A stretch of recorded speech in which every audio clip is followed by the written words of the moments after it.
Hey galera, Jason aqui em mais um episódio do nosso podcast semanal analisando sinopse de mangás dos inscritos. Lembrando aqueles recadinhos rápidos que eu sempre dou aqui no início dos episódios, você pode enviar sua sinopse para ser analisada aqui em um dos nossos episódios, só dá uma conferida na descrição. Todo episódio tem um link na descrição para um vídeo aqui no YouTube, ou lá no YouTube, dependendo de onde você estiver ouvindo aqui o nosso podcast, onde eu te mostro como enviar aqui para mim e também ensino você a montar sua sinopse ali nos moldes para a gente poder analisar aqui, tirar o maior proveito e também para você colocar ali no seu mangá, né? Você vai publicar ali na Flip-Thru, em outro lugar, é interessante ter a sinopse do seu mangá, até para apresentar para alguém.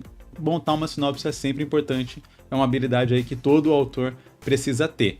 A nossa lista ali tem mais ou menos em torno de 30 sinopses, então você me enviando agora vai levar aí alguns meses até eu conseguir analisar, mas você pode encurtar esse prazo se tornando membro aqui do canal. A partir de R$3 por mês você se torna membro, tem sua sinopse analisada antes e também me ajuda demais a continuar com esse trabalho aqui na internet, além de ter acesso aqui a algumas coisas exclusivas, alguns conteúdos que são exclusivos para membros, alguns vídeos saem antes para membros e aqui o nosso podcast tem a versão especial para membros, onde você vai me acompanhando desenhando aqui, trabalhando no meu Mangá Hooligan enquanto eu faço as análises. Aqui ó, por esse ângulo que o celular que tá filmando aqui no fundo, ele tá pegando aqui a tela e aí fica um vídeo um pouco mais dinâmico, você não fica só vendo a minha cara falando. O link para você se tornar membro, o botãozinho tá aqui embaixo, só clicar no Seja Membro, vai me ajudar demais. As nossas duas primeiras sinopses de hoje, vão ser sinopses de membros, depois a gente entra nas outras duas sinopses na nossa lista padrão. Então, por isso que os membros têm suas sinopses analisadas antes, porque a gente sempre começa aqui todo episódio dando prioridade para sinopses de membro e depois para sinopses de modo geral. Então, bora começar aqui, eu também vou começar a trabalhar na minha página. A Guerra dos Metais e Joias. Resumo: num reino distante governado por descendentes de um dragão divino que foi morto pelos dragões de cristal, mas que pode renascer quando os dois mais valiosos se unirem, travam uma guerra contra os dragões de cristal. Acompanharemos o Ouro, nome do personagem, após ser traído pelo Cavaleiro Negro, servo humano de sua noiva Platina, que eliminou suas tropas e muitos de seus parentes, corre junto de seus primos Mercúrio e Titânio, os únicos sobreviventes, para salvar Platina, mas também descobrir a verdade que se esconde onde mais as mentiras são mais reluzentes.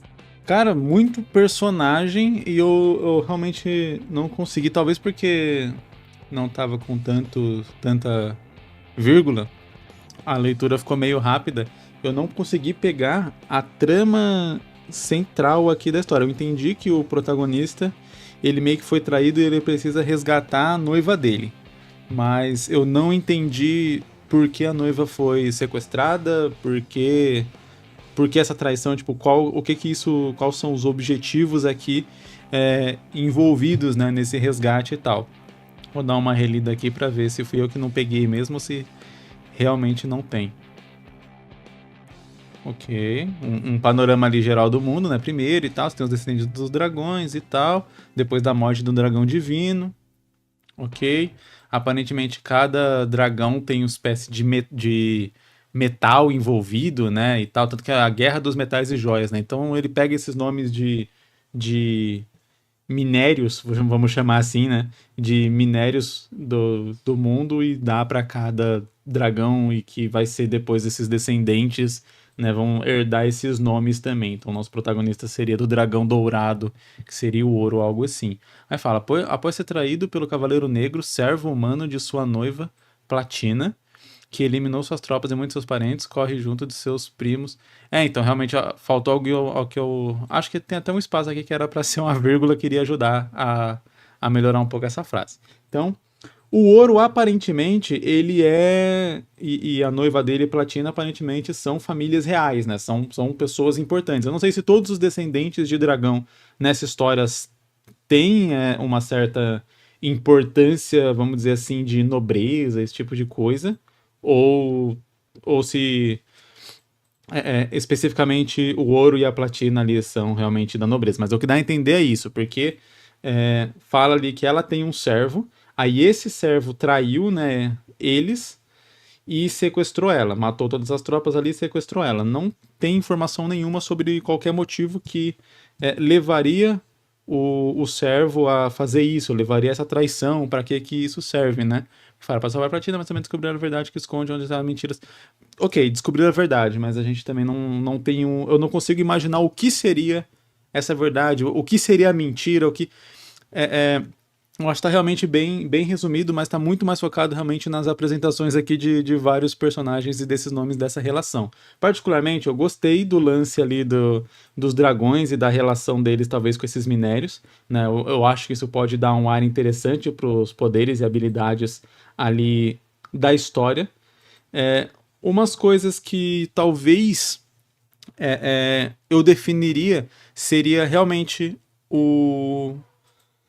esse panorama geral que pudesse dar mais a entender para o leitor, né? Isso na montagem da sinopse mesmo, que pudesse dar mais a entender para o leitor qual é o panorama geral para que ele pudesse pelo menos ter uma dúvida do que seria essa verdade que está falando que vai ser revelada ali. Porque do jeito como a sinopse foi apresentada, a frase ela fica meio solta. Eu entendo e imagino que na mente do autor ele tem ali um panorama e ele tem algum contexto ali que vai ser desmentido ao longo da história, né? Que é o que provavelmente o Ouro vai descobrindo, sei lá. Ele vai descobrir que, na verdade, os dragões não foram... Deixa eu ver, o reino distante, combinado por descendente de um dragão divino que foi morto pelos dragões de cristal. Que, na verdade, não teve essa morte do dragão de cristal, que era um plano para fazer alguma outra coisa e tal. Vamos supor que seja algo assim. Então, é esse o panorama que eu tô querendo falar aqui, né? Você ter um cenário onde fique um pouco, tipo, o que será aí que é mentira? Pra que isso pareça um gancho, do jeito como tá colocado aqui, eu sinto que falta esse panorama que a gente possa ter essa dúvida.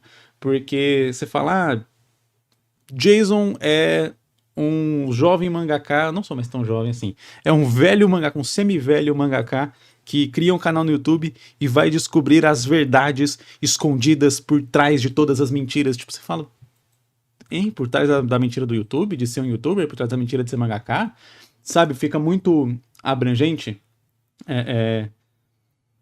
Eu acredito que talvez descrever melhor a jornada do personagem ou algo assim poderia ajudar. Ou descrever melhor a posição social aqui dos personagens também poderia ajudar a entender o que seria esses mistérios. Não, quando eu falo o que seria, não é para dar um spoiler na cara do leitor na sinopse do que é o mistério da história, né?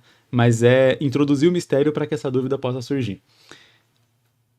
E aí, no caso aqui, o que eu tentaria fazer seria talvez estabelecer um pouco essa relação dos personagens, de modo que o leitor possa ter um pouco mais essa ideia. Porque olhando de relance, né, assim, lendo sua sinopse, você pensa, o cara traiu e sequestrou a menina porque ela aparentemente é rica, então ele tá querendo dinheiro, ou algo assim, e aí o protagonista vai resgatar ela porque ela foi sequestrada. Parece uma história bem simples.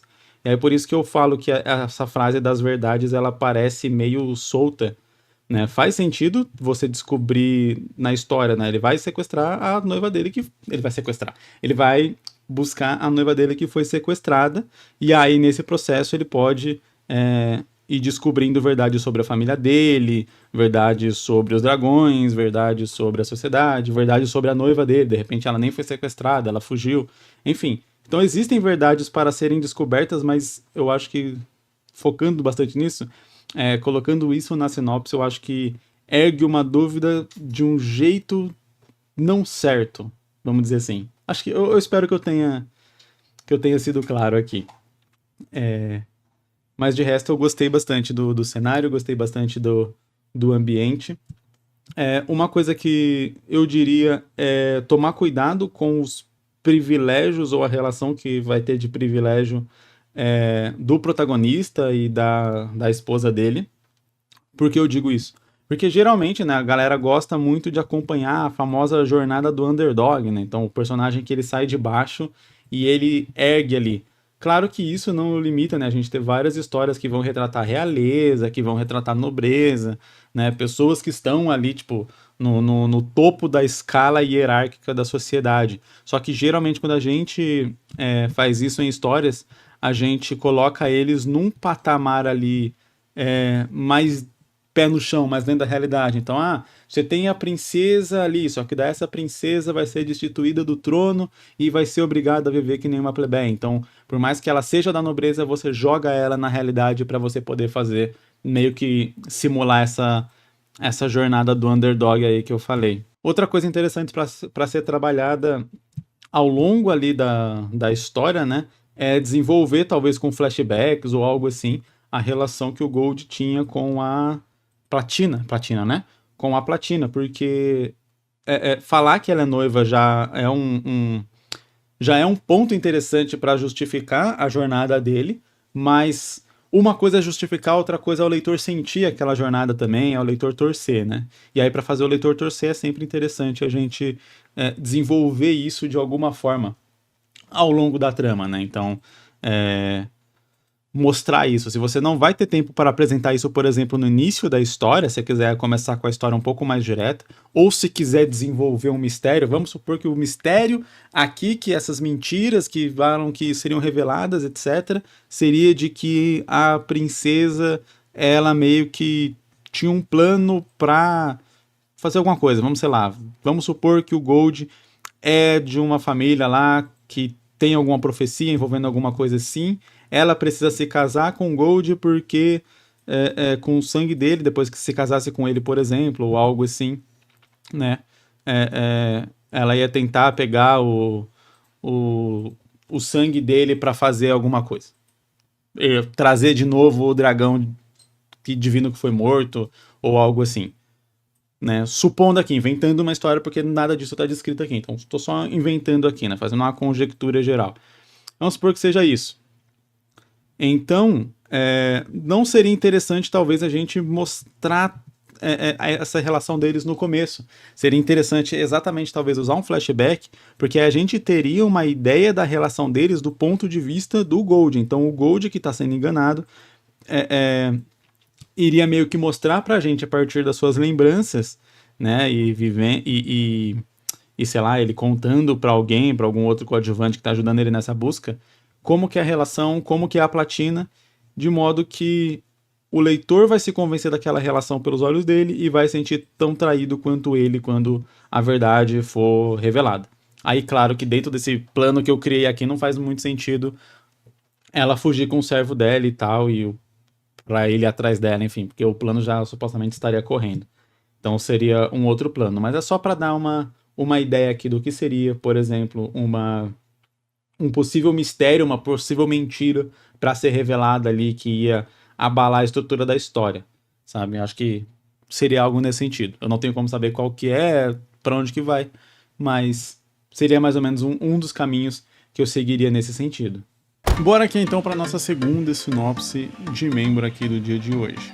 Nome: Titãs de Ferro. Em um Brasil futurístico, Raoni, um mineiro da zona rural, vê sua vida mudar quando pré-adolescentes são convidadas pelo governo para um acampamento. Após seus pais autorizarem, ele e seus amigos elaboram um plano para garantir que todos possam ir. No entanto, o acampamento revela-se um esquema do presidente para transformar eles em soldados ciborgues. Raoni é resgatado por rebeldes liderados pela capitã Selene após ser parcialmente transformado, e se junta a eles para lutar contra o governo e proteger os inocentes. OBS. Pretendo criar one-shots no estilo shonen, como se fossem filmes. Essa sinopse acima é a do primeiro, e haverá um Titãs de Ferro 2, 3, até um 4, no máximo. Em cada um, aparecerá um novo vilão e novos aliados ciborgues do Raoni serão apresentados. Cada história será fechada, de forma que seja possível entender tudo isoladamente. Interessante, né? Aqui, logo de cara, a gente tem aquele modelo que eu costumo falar muito aqui, né? Que é uma alternativa pra galera que quer fazer a série, né? Você fazer ali histórias fechadas que se passam no mesmo mundo. Elas podem ter sequência uma da outra ou não, mas elas terem um começo, meio e fim, né? Uma coisa que eu diria, então, para cumprir esse objetivo aqui, né? E a história não virar uma série, é definir melhor uma trama com começo, meio e fim para o que seria esse primeiro aqui, né? Esse Titãs de Ferro 1, eu vou chamar assim, né? Então você tem ali o Raoni querendo ir para esse acampamento, e quando ele vai para esse acampamento ele é capturado e tal, e é transformado num ciborgue, né? Particularmente eu acho um pouco complicada a trama do acampamento, porque me parece algo muito aberto para ser um plano tão secreto do governo, sabe? Tipo, todo mundo. Eu imagino que daria pra gente resolver isso, porque vamos lá. Imagina você mandando lá seu filho para um acampamento e aí, tipo, o acampamento é uma fachada para transformar ele num ciborgue e servir de, de soldado, né? E se isso já tivesse acontecido antes, tipo, ia ser uma coisa que ia levantar muita suspeita. E quando coloca presidente, você tá colocando ali um sistema que geralmente você tem certas investigações, certos procedimentos jurídicos, legais e tal. Então, você tem mais ou menos, por mais dúbio que possa ser, por mais complicado que possa ser, você ainda tem uma certa aparência ali de democracia. Mesmo os presidencialismos aqui do mundo, que são quase ditaduras, né? Só não dá para chamar de ditadura porque ainda existe exatamente esse verniz, né, de democracia ali por trás, tá? Então você faz eleições, as eleições são forjadas, todo mundo sabe, mas se faz, então tem todo um negócio de fingir que tá tudo certo, mesmo que não esteja. Um acampamento assim seria, sabe, um alvo muito fácil para ser batido, ser investigado, ser falado, sabe, sair em jornal. Aí você fala, tá, mas se for essa autocracia aí, onde é quase uma ditadura velada, só que por debaixo dos panos os jornais não iriam falar, né? A gente tem situações de países que entram em guerra aí e os jornais do próprio país, mesmo ele tendo presidente, não podem falar, não podem chamar de guerra e por aí vai. Então, existe isso no nosso mundo, né? Tem base para usar esse tipo de coisa, mas daí você criaria esse problema na história, o que pode ser uma vertente legal, pode ser uma vertente bem legal de tipo alguns personagens coadjuvantes que não tem necessariamente a ver diretamente aqui com o Raoni, etc, mas que depois vão entrar para a trama, né? Estarem realmente investigando esse acampamento, estarem tentando descobrir o que está acontecendo, porque todo ano esse tipo de coisa acontece, ou de X em X anos esse tipo de coisa acontece e tal, e aí a gente vai descobrindo essas coisas aos poucos com eles, acompanhando eles, descobrindo. Então, enquanto a gente teria, por exemplo, Raoni e os rebeldes, de um lado, lidando com esse problema todo, de um ponto de vista mais físico, né? Tipo, como se fosse um terrorismo mesmo, ali do ponto de vista do governo seria um terrorismo, né? No ponto de vista ali dos protagonistas e do leitor, provavelmente seria um ativismo ali e tal, né? Enfim. E aí a gente teria, ao mesmo tempo, esses repórteres e tal, esses jornalistas lidando com essa questão do ponto de vista da mídia, né? Do ponto de vista mais investigativo, de trazer isso à tona e, de repente, pode até ser interessante, né? Tendo esse verniz aqui de democracia velada, né? Onde tá acontecendo um monte de coisa errada, mas finge-se que não está acontecendo, cala-se as vozes que iriam falar contra, etc. Como fala?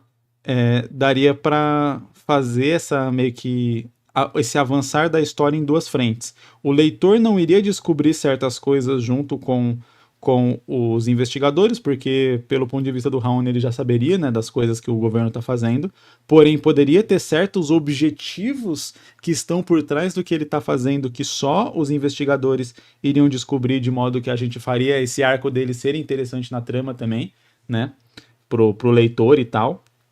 Enquanto para os rebeldes isso não é tão importante, afinal de contas eles já sabem que o governo está fazendo coisa errada e eles vão lidar com isso e beleza, é isso que importa, né? Então não teria toda essa necessidade de descobrir algo assim por trás, até algum ponto onde a trama dos dois poderia se juntar, ou talvez a trama deles nunca se juntassem, mas daí quando eles conseguirem, por exemplo, derrubar o governo, eles vão conseguir isso tanto do ponto de vista mais bélico ali, né?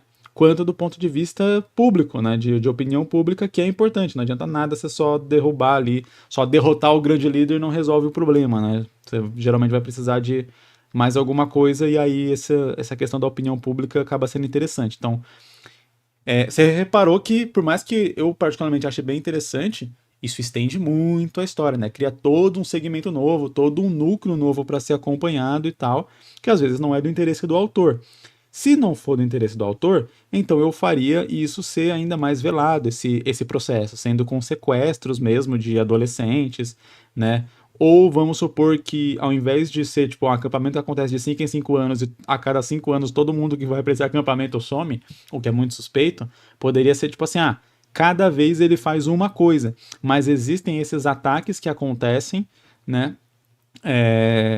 Que, sei lá, vamos supor que é tipo um ataque terrorista que aconteceu ali no acampamento, e aí o acampamento é completamente destruído e todos os jovens são dados como mortos. Na verdade, né, o próprio ataque foi organizado pelo governo para parecer que todos os jovens morreram, quando na verdade aconteceu aquilo, né, de sequestrar eles, transformar eles em ciborgues. Então, funciona. Novamente, tem toda uma premissa maior que também abre margem para uma investigação, etc. Enfim, então tem vários desses pontos assim. Se a ideia da história não é focar muito nisso, né? É realmente ir ali ser mais direto ao ponto, então eu talvez não faria isso, eu faria o caminho mais simples. Alguns jovens são sequestrados e eles são levados, transformados nisso, né? Ou deixa como um mistério, porque aí entra o outro segundo ponto que eu iria falar, que é criar uma trama para esse que seja, se o Raoni é o protagonista, não sei se ele é o protagonista de todos ou se ele é o protagonista do primeiro, mas o primeiro acaba sendo mais importante nesse sentido, uma trama ali que faça sentido pro Raoni ser o seu protagonista, sabe? Uma trama ali que tem essa ideia de começo, meio e fim, porque o jeito, pelo menos como tá apresentado na sinopse, né, de o Raoni foi resgatado por rebeldes e agora ele é parcialmente transformado e ele vai ajudar os rebeldes a lutar contra o governo e proteger inocentes. Lutar contra o governo e proteger inocentes é um ato contínuo, que a não ser que você deponha o governo, ele não tem fim. Então o que eu faria era criar uma trama que parece ter início, meio e fim ali bem definidos, pelo menos do ponto de vista do Raoni, sabe? Para que a gente possa criar essa relação de, esse aqui é o 1, esse aqui é o 2, esse aqui é o 3, eles funcionam independentes e tal, então seria o que eu faria em cada um desses, para que essa ideia, né, dessa construção da história, ali da publicação, etc., funcionasse. Então vamos supor que o Raoni não lembra quem é ele, então nada disso do acampamento, outras coisas que aconteceram, o Raoni não lembra, né? Ele foi resgatado ali, ele tem uma parte da humanidade dele, ele lembra alguma parte do que fizeram com ele, então, até porque se ele não lembrasse, não tivesse essa relação ainda, não teria como ele se juntar aos rebeldes. E aí talvez parte dessa trama, do objetivo dessa trama, vai ser o Raoni descobrir quem ele era, o que fizeram com ele e tal, e recuperar um pouco da vida ali dele. Ou até isso ter alguma importância um pouco maior, vamos supor que, né, pra gente colocar algo assim, algo bem, bem pessoal. O Raoni descobrindo de onde ele veio e quem ele é, ele acaba descobrindo que ele tem um irmão. Isso poderia até ser uma trama para um eventual 2, né? Poderia ser. Mas daí vamos supor que ele acabe descobrindo que ele teve um irmão que estava junto com ele ali, naquele acampamento ali. Então, se ele estava junto no acampamento, provavelmente esse irmão também foi pego e também virou um ciborgue. Então agora o Raoni tem um objetivo de ir atrás do irmão dele e resgatar o irmão dele. Entende que isso dá uma trama com começo, meio e fim? Né? Você descobriu essa informação traça um objetivo que é achar o seu irmão, e ao longo da história você vai buscar pistas sobre o seu irmão, chegar mais perto dele e tentar dar um jeito de tirar ele, de libertar ele do controle mental ali, da lavagem cerebral, etc., que o governo fez para transformar ele nesse soldado. Então, quando você conseguir fazer isso, você completou a história. É isso que eu quero dizer com uma jornada que seja mais direta, né? Com começo, meio e fim. Porque, como eu disse aqui, o jeito como está apresentado parece uma jornada mais contínua. Então, vamos supor que a gente coloque... Eu acho que eu cheguei a falar isso na primeira versão dessa sinopse que o autor enviou para mim, de ter um objetivo relacionado talvez aos rebeldes. Os rebeldes, eles estão em uma missão específica, eles querem uma coisa específica e o Raoni vai ajudar nessa coisa específica. Talvez nesse processo, para a gente ter também ele como uma figura central, já que ele é o protagonista, tem essa relação de ele descobrir mais sobre ele. Então, ele perdeu boa parte das memórias, mas ele tem, sei lá, alguns flashes, aquele negócio bem padrão, né? O protagonista perdeu a memória, mas ele tem ali de vez em quando um pesadelo, uns flashes, ele vai recuperando um pouco dessa memória aos poucos e tal, e aí ele também, ele tá ajudando ali a galera como parte do objetivo de descobrir quem que ele era, resgatar a vida dele e tal. E aí até, como eu disse, isso poderia servir de gancho pro 2. Quando ele consegue resgatar e descobrir a vida dele, ele descobre que ele tem um irmão. E aí isso gera margem para continuação. O volume 1 vai funcionar completamente independente. E aí o volume 2 ele ficaria uma ligação bem direta com o 1, né, com esse gancho do 1. Mas você poderia começar apresentando essa relação aí do Raoni descobrindo e tal quem é ele, apresentando essa missão para poder estabelecer ali. Isso se quiser fazer um gancho direto, mas pode fazer sem gancho também e, sabe, termina ali com ele descobrindo quem é ele, tendo esse objetivo, tendo esse tipo de coisa, e aí no 2 começa com ele descobrindo que tem um irmão, então você nem põe a questão do irmão já no final do 1. Acho que pode funcionar também. Particularmente, acho que eu faria o gancho. Se a minha ideia já é fazer outras, ter o gancho é interessante para você criar aquela estiga no leitor de ler, né, o próximo e tal. Por mais que não seja obrigatório do ponto de vista de uma série, mas fica interessante de colocar. Mas esse seria só um exemplo disso que eu tô falando. Acho que o ponto mais importante aqui dessa história é definir muito bem essas tramas que vão acontecer dentro de um volume específico e quais são a relação de objetivo dos personagens envolvidos naquela trama para que a gente consiga ter um arco bem desenvolvido deles do começo até o final, para que não seja só tipo, no episódio de hoje. Funciona fazer no episódio de hoje vamos ter essa missãozinha aqui e tal? Funciona, mas eu acho que principalmente aqui tem a história de origem do Raoni, tem essa relação. Eu acho que fica muito estranho você estabelecer essa história de origem para ele fazer só uma missão qualquer. Eu acho que fica parecendo um capítulo de uma série maior. Eu acho que esse não é o objetivo. O objetivo é fazer um volume separado, né? Realmente uma história, começo, meio e fim, separada das demais. Eu acho que tem um objetivo mais importante ali que pareça maior, né? Porque como que a gente geralmente faz quando vai fazer uma série, né?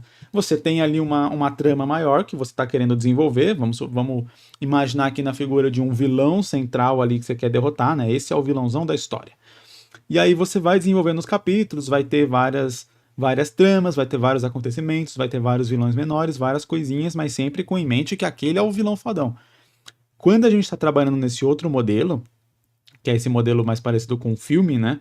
Onde a trama ela começa e termina ali, você não teria essa necessidade de leia o próximo para entender, você não iria construir essa imagem de um vilãozão final no último de todos esses filmes. Você constrói cada um desses capítulos, cada um desses volumes, cada uma dessas partes com a ideia de esse é o vilãozão final.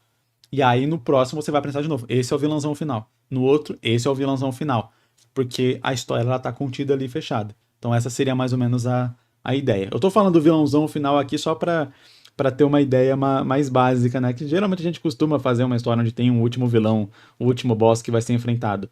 Mas o que eu quero dizer é a situação que vai ser resolvida, ela apareça afinal ali em cada um desses volumes, para que não tenha realmente essa necessidade de ok, terminei esse agora, mas eu preciso obrigatoriamente ler o próximo, e você como autor precisa fazer o próximo para o leitor entender a história. Vamos entrando agora na nossa lista padrão aqui de sinopses. Título: Jogo da Vida. Sinopse: uma jovem garota e seu psicólogo resolvem realizar uma competição entre eles, tendo a duração de 1 ano, e quem vencer terá o direito de fazer o que quiser com a vida do outro. Pelo jogar de uma moeda, o papel da garota será o de incentivar pessoas a se matarem, enquanto ele vai tentar salvar pessoas de se suicidarem. Informações extras: terá 3 personagens principais. A adolescente acredita que a morte é a verdadeira salvação por causa de um evento extremamente traumático que ocorreu em sua infância devido à sua família maluca e abusiva, e desde que seus pais foram presos no manicômio ela faz várias sessões obrigatórias com um psiquiatra, mas o dano já está feito. O psicólogo, com sua inteligência emocional enfraquecida depois de ter escutado e ajudado várias pessoas em resolverem seus problemas, acabou surtando de vez quando passou vários anos se encontrando e tentando ajudar aquela garota em suas sessões, mas um influenciou o outro e assim um dia tiveram a ideia de fazer o jogo da vida. E uma investigadora que perdeu a mãe pela depressão e busca fazer justiça contra qualquer um que incentiva os outros a se matarem. Cara, bem interessante a ideia. Logo de cara, eu realmente tinha imaginado que era uma loucura o psiquiatra ter proposto esse jogo, né? Tipo, é um jogo mega doentio, então faz sentido ele ser alguém já mega abalado também, com vários problemas e coisa do tipo. Apesar de que eu não consigo entender exatamente como que eles vencem. esse jogo exatamente. Eu consigo imaginar que a menina conseguiu fazer X pessoas se suicidarem, então ela tem uma pontuação X. Né? Eu acho que o YouTube vai desmonetizar esse vídeo pela quantidade de vezes que a gente vai falar isso, mas ok. Como que o psicólogo iria contar quantas pessoas ele salvou nesse sentido? Sabe? É um pouco mais ambíguo. Então eu imagino que poderia ser um jogo realmente dos dois com a mesma pessoa, uma competição, digamos assim, com a mesma pessoa. Mas daí você coloca o psiquiatra numa visão de vilão tão grande ou maior do que a garota, sabe? Eu acho que tem que ser tratado como isso. Particularmente, quando o autor fala que teria 3 protagonistas, eu não enxergaria esses personagens como protagonistas, mas sim como os antagonistas da história. Enquanto talvez a verdadeira protagonista seria a investigadora, né? Que exatamente tá ali tentando achar eles. E aí eu acho que o grande lance seria ela entender, né? Por que eu falo que ela seria a protagonista enquanto eles os vilões? Porque eu acho que essa história seria mais interessante se ela não fosse apresentada do jeito como ela foi apresentada. Aqui na sinopse, beleza, para eu analisar funciona legal porque eu consigo entender todos os aspectos aqui da história, consigo entender quem são os personagens, consigo entender ali qual que é a trama que a gente vai acompanhar e tal, funciona, mas eu apresentaria essa história 100% do ponto de vista da investigadora, porque a gente iria meio que juntando essas peças com ela, e eu acho que poderia ser um plot twist interessante o lance do psiquiatra. Vamos reimaginar essa história aqui, onde a gente não sabe o que está acontecendo, né, ali de verdade, e a gente está acompanhando a história do ponto de vista da investigadora. Então a investigadora recebe essa missão aí que tem alguns casos de suicídio que estão acontecendo e tal, e eles suspeitam que tem alguém que está incentivando que as pessoas cometam esse ato. A investigadora, por conta dessa relação com a mãe dela e tal, ela decide entrar nesse caso, e aí vai ter com certeza vários daqueles empecilhos de tipo, não, isso aconteceu e tal, você não pode entrar, não deveria fazer parte disso, está se tornando doentio. Ela, inclusive, a gente nem precisa também como leitor saber de imediato que a mãe dela, né, foi pelo que eu entendi, perdeu sua mãe pela depressão e busca. A depressão, imagina que a mãe dela deve ter se suicidado, né, também. Então deve ter tido alguma relação assim. Enfim. Então a gente pode começar, às vezes, a história nem sabendo nem sobre isso. Inclusive, os próprios colegas de trabalho da investigadora também às vezes podem não saber. E aí, quando ela tem tanta veemência em pegar esse caso, eles começam a também meio que descobrir mais sobre a própria história da investigadora, querem tirar o caso dela, então a gente cria um drama policial ali em cima também da história. E aí, beleza. Ela vai começar a investigar esses casos e tal, e a gente vai descobrir mais sobre a vida dessas pessoas. Se a temática da história, e eu sempre falo, né, só pra gente, toda história ela tem uma temática, mas que a gente não queira. Você vai falar sobre assuntos e tudo mais. Você sabendo qual que é a temática e sabendo qual é o assunto, facilita você a fazer uma história mais profunda, porque daí você não vai tratar aquele assunto de maneira superficial. Toda história tem um assunto, toda história tem um tema. Então tem muita gente que às vezes fica meio assim, nem toda história precisa de um tema, o Jason foca muito nesse negócio de tema e tal, mas tipo, toda história, se você olhar, ela fala sobre algum assunto de alguma forma. Você saber sobre o que esse assunto é e você até tomar uma atitude proativa como autor de falar a minha história vai tratar sobre isso, faz com que a sua história não seja rasa, não seja superficial, não fique infantil ou até boba. Então você fala, pô, minha história está tratando sobre suicídio. Cara, é um tema extremamente pesado, é um tema que pode gerar gatilho, é um tema que precisa ser tratado com muita seriedade, com muito tato, com muito cuidado. É um tema muito sério. Aí você fala, não, Jason, as histórias não precisam de temas. Eu posso falar sobre o que eu quiser na minha história, apresentar de qualquer jeito, e aí você faz uma história que, no caso de algumas temáticas como vingança, amizade, luto, podem virar uma história boba, uma história rasa, uma história muito simplória. No caso de histórias com temáticas mais pesadas como essa, pode se tornar uma história extremamente ofensiva para alguém, uma história extremamente prejudicial para uma pessoa que está passando por essa temática. Imagina se, por não desenvolver esse tema da maneira correta, de maneira leviana, você faz com que alguém que já tem uma certa tendência a cometer esse tipo de ato, lê essa história e acaba comprando a visão dessa garota, sabe? Você faz uma história que literalmente pode tirar a vida de alguém.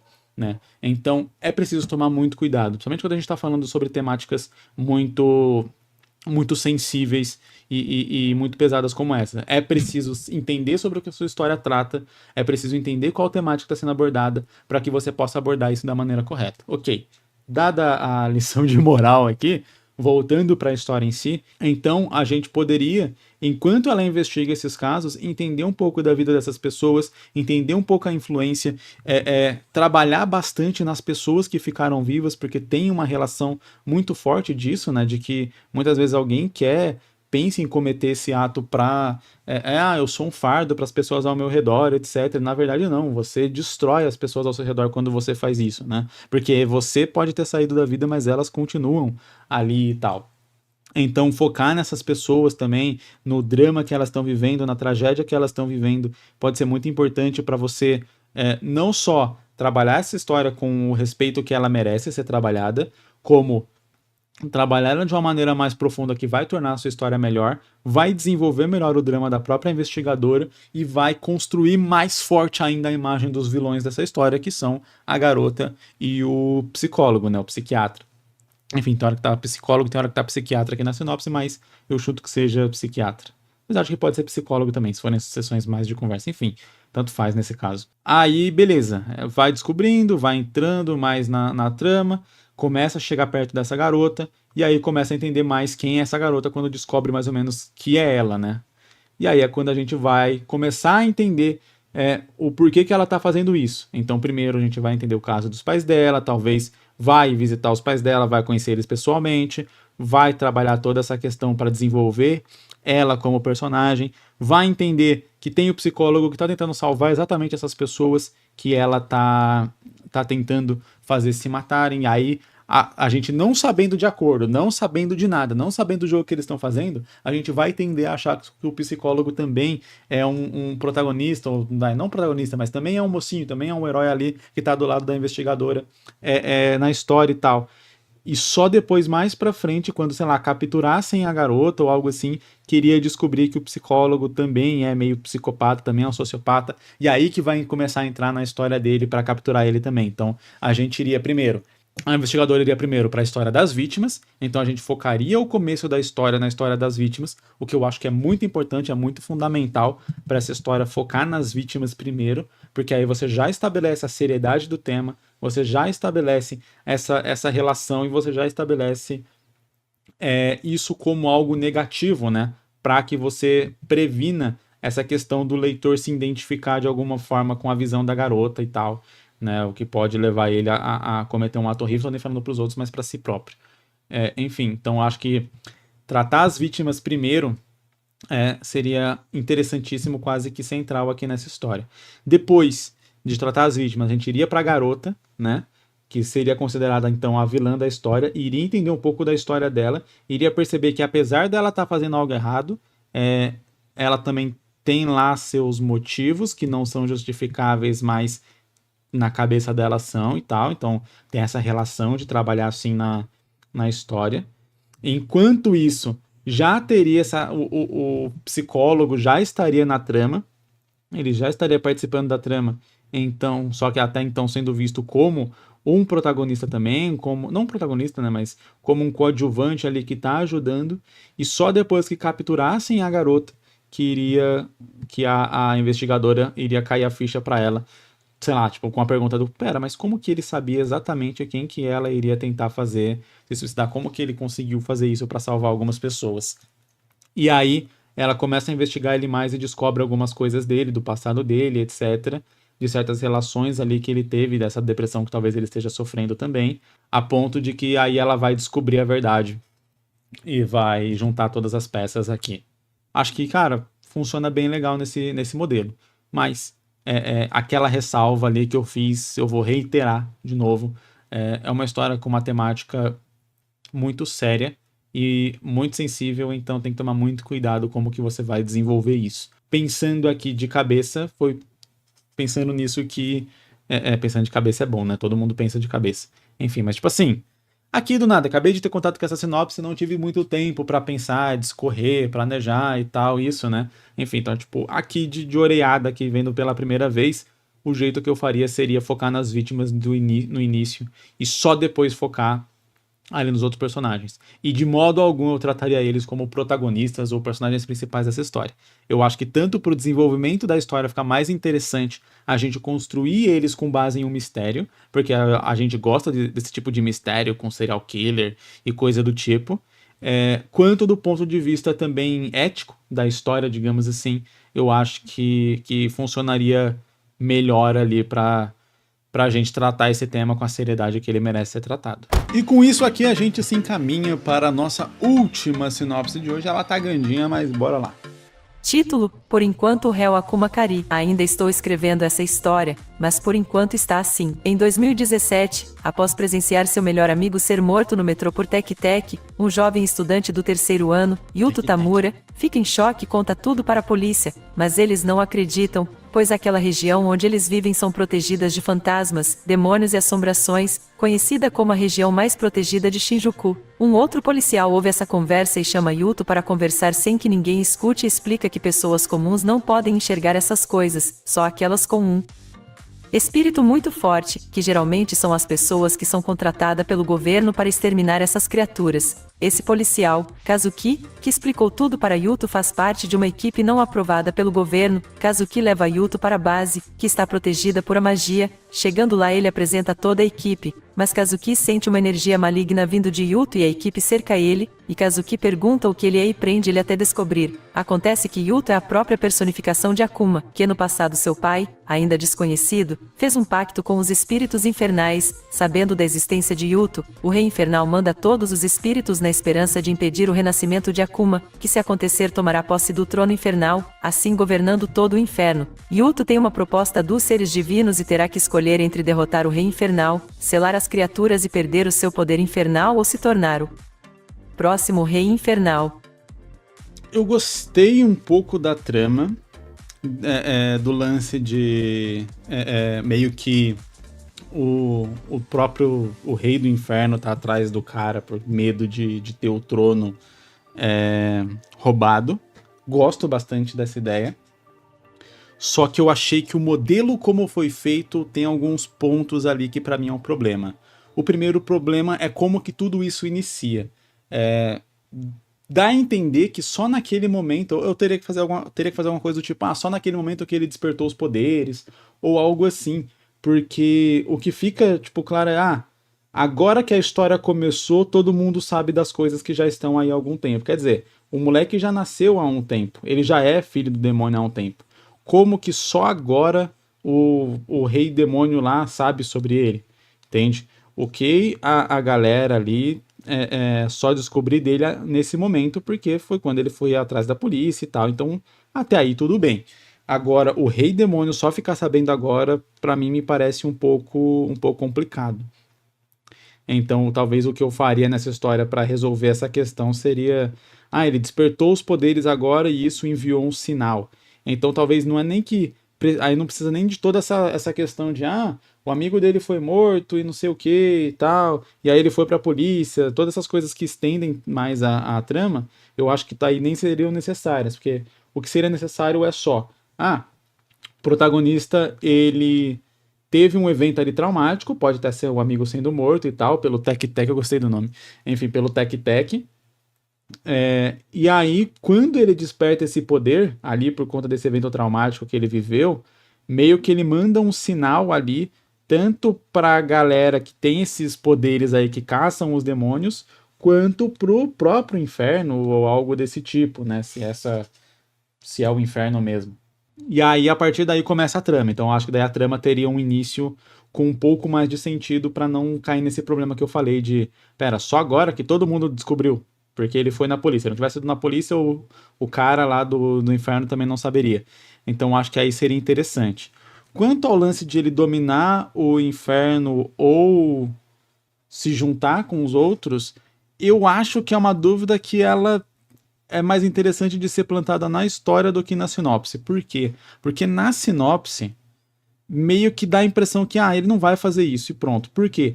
Porque a gente não teve desenvolvimento de personagem, a gente não teve as questões que podem levar um personagem para um caminho errado ou para um caminho de vilão que você vai ter no meio da trama, né? Não adianta falar nada tipo, eu tenho esse personagem, ele é o protagonista e ele vai ser o herói ou o vilão. sabe? 99% vai falar, ele vai ser o herói. Então, é uma dúvida que não é uma dúvida que o leitor iria ter. Então, não sei se é uma dúvida que vale a pena ser levantada pelo autor, sobretudo na sinopse.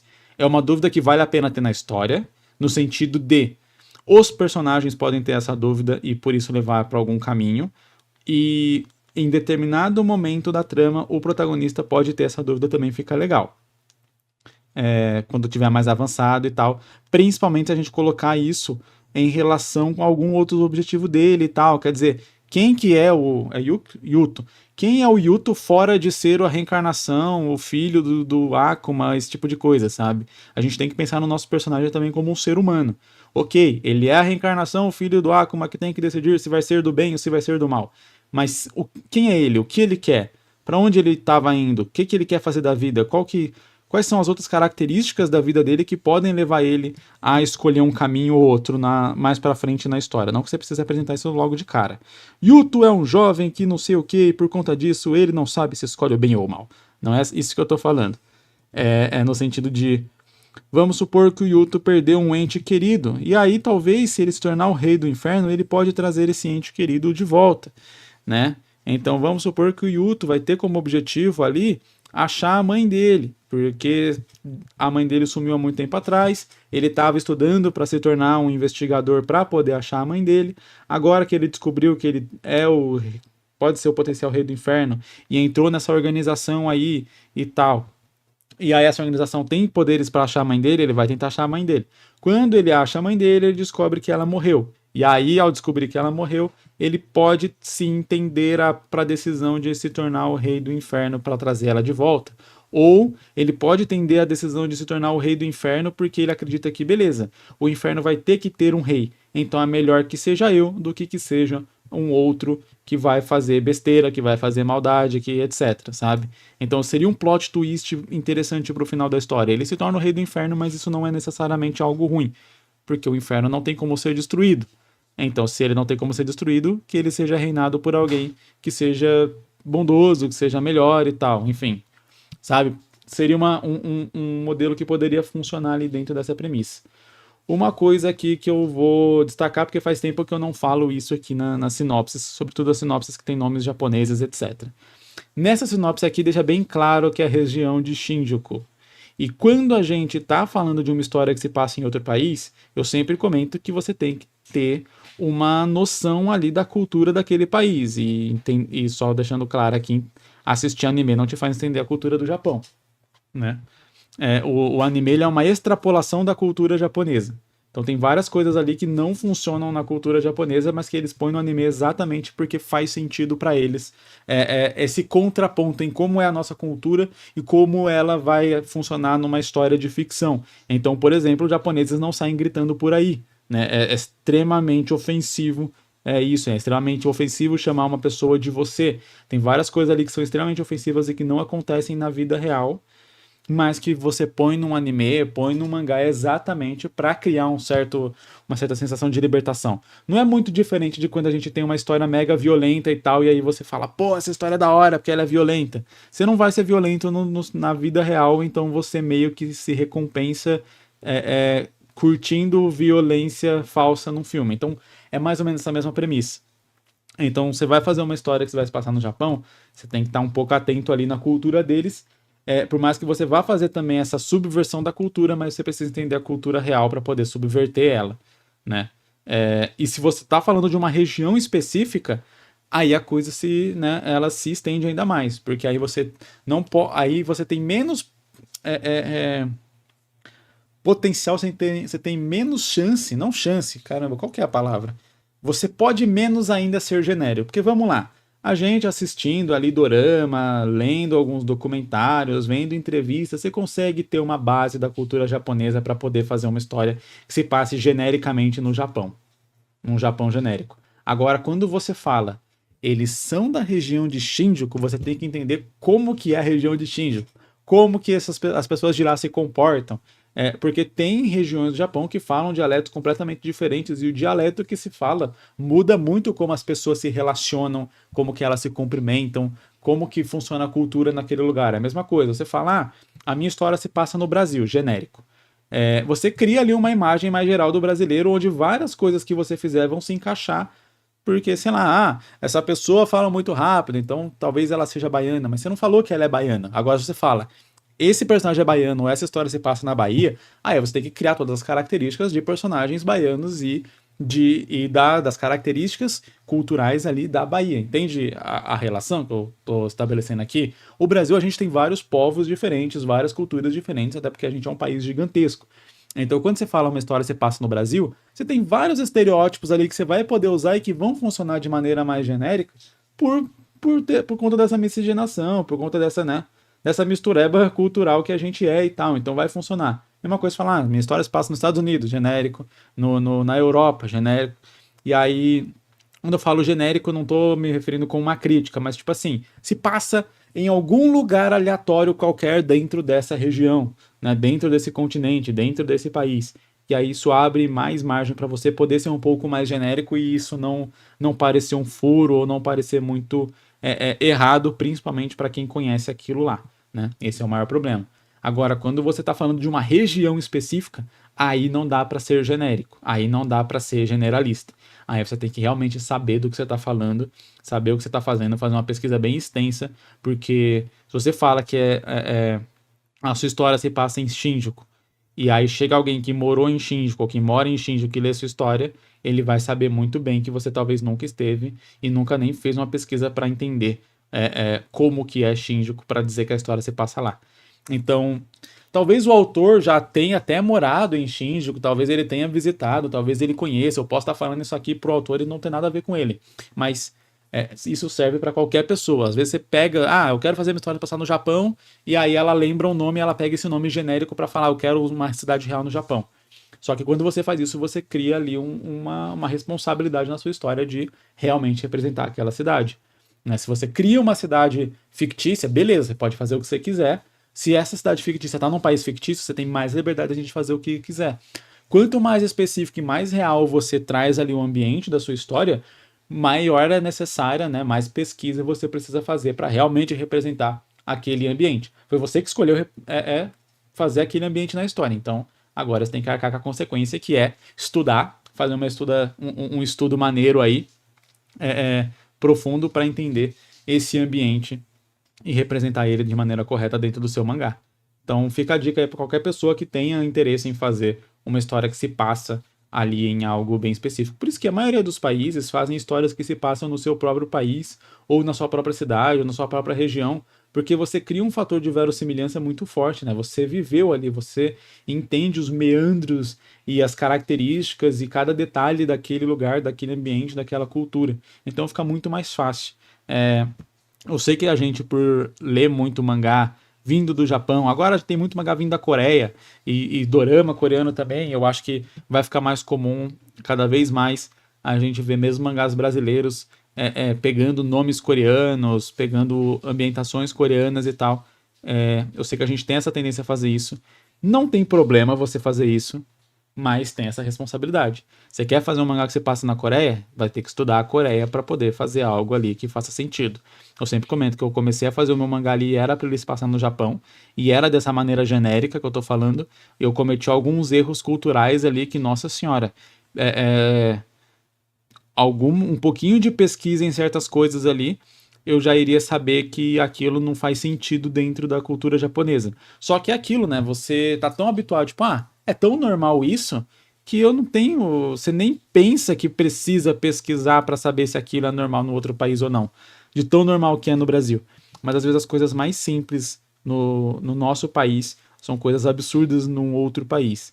E para você fazer uma história se passar nesse outro país de uma maneira que realmente, né, faça sentido, realmente se passe naquele país e pareça se passar naquele país, acaba sendo necessário, né, você fazer essa pesquisa e fazer essa ambientação. E essas foram as sinopses de hoje. Muito obrigado para você que me acompanhou nesse episódio aqui até o final. Deixa eu dar aquela mostrada, né, na página que eu fiz aqui ao longo do nosso episódio. Então está aqui, né, a garota. Estou usando aqui o Clip Studio. Preciso soltar um vídeo aqui sobre o Clip Studio para vocês, né? Eu adquiri ele faz um tempo atrás, de vez em quando eu uso ele, de vez em quando eu volto a usar o Krita. Eu quero trocar essa ideia aqui com vocês um pouco mais para frente. Espero que vocês tenham gostado desse novo episódio, né? De mais esse episódio. E lembrando, toda segunda-feira, às 6h30 da tarde, tem episódio novo, então vejo você na semana que vem. Deixa seu like aqui para dar aquela força caso você esteja vendo no YouTube e a sua avaliação aí, 5 estrelas, caso você esteja ouvindo em outra plataforma. Até semana que vem. Valeu, falou, é nóis!